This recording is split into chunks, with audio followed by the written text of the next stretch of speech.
Sound waves are transmitted in particles in either a solid, a liquid, or a gas. The particles in each of these vibrate back and forth against each other, transmitting sound.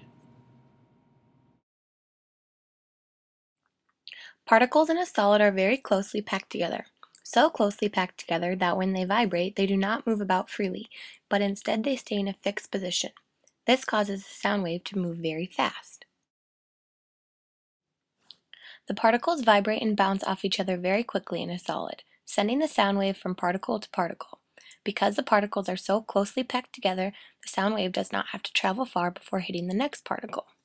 This is why sound waves travel faster in a solid. Imagine each one of my fingers are a particle, and each time they hit each other, they're causing a vibration. In a solid, the particles are packed together tightly, so they hit each other more often, so it would look like this.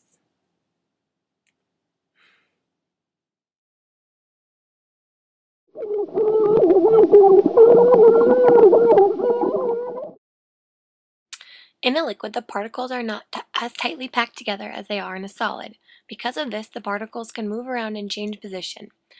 This gives them more time between contact with another particle, thus making the vibrations slower and few between.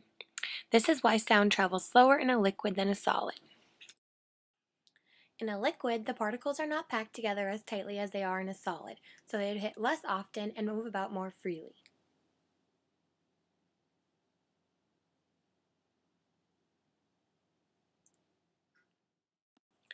In a gas, particles are far apart and very slow moving. In fact, all of the particles move freely in opposite directions. Because of this, there is hardly any particle contact and thus less vibrations. That is why sound travels slowest in a gas. And finally, in a gas, the particles are moving about freely in opposite directions. So, when the particles hit, it is very rare and there is very little vibration.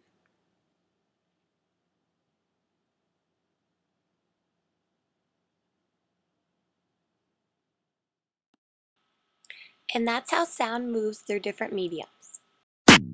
Yeah!